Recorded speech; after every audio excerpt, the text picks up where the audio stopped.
আসসালামু আলাইকুম। আজকে আমি রুই মাছের বারবিকিউ বানাবো। এটা খুবই সুস্বাদু হয়। চলো তোমাদেরকে দেখিয়ে দিই। প্রথমেই আমি একটা রুই মাছ নিয়ে নিচ্ছি। রুই মাছটাকে ভালো করে ধুয়ে কেটে নিচ্ছি। দেখো কাটার প্রসেসটাও দেখিয়ে দিচ্ছি। ব্লেন্ডারের মধ্যে শুকনা মরিচ, কাঁচা মরিচ, পেঁয়াজ, জিরা আর কালো গোলমরিচ সাথে একটু পানি দিয়ে দিবা। তারপরে ব্লেন্ডারে ব্লেন্ড করে নিবা।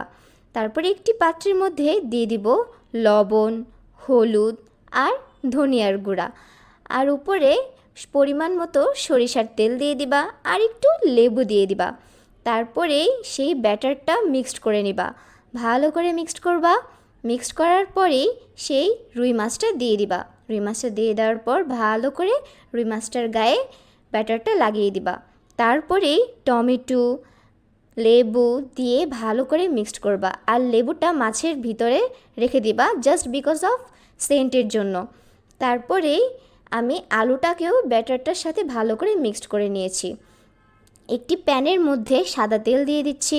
সাদা তেল দিয়ে দেওয়ার পর গরম হওয়ার আগ পর্যন্ত অপেক্ষা করব। গরম হয়ে গেছে, দিয়ে দিচ্ছি মাছটাকে দিয়ে দেওয়ার পর ভালো করে ভেজে নিয়েছি। তার সাথে টমেটো, আলু দিয়ে দিচ্ছি। দিয়ে দেওয়ার পরে এটাকে ঢাকনা দিয়ে দিচ্ছি। তারপরে পোড়া হওয়ার আগ পর্যন্ত অপেক্ষা করব। দেখো আমার অপর পিঠটা পোড়া পোড়া হয়ে গেছে। এখন তার সাথে যে আলু, টমেটো দিয়েছিলাম সেগুলো আমি উল্টিয়ে নিচ্ছি। উল্টে নেওয়ার পর দেখো মাছের ঠিক এরকম কালার হবে। অপর পাশটা হওয়ার জন্য আমি অপেক্ষা করব। তো অপর পাশটা আমার হয়ে গেছে। দেখতে দেখতেই আমার রুই মাছের বারবিকিউ রেসিপিটি হয়ে গেছে। এখন আমি সার্ভ করে নিব। আর বারবিকিউ থাকবে, তার সাথে সস থাকবে না, তা কি হয় নাকি? তাই আমি 3 ধরনের হোমমেড সস বানিয়েছি। এই রেসিপিগুলো আমি ভিডিওতে অ্যাড করতে পারি নাই, কারণ ভিডিওটা অনেক বড় হয়ে যাবে।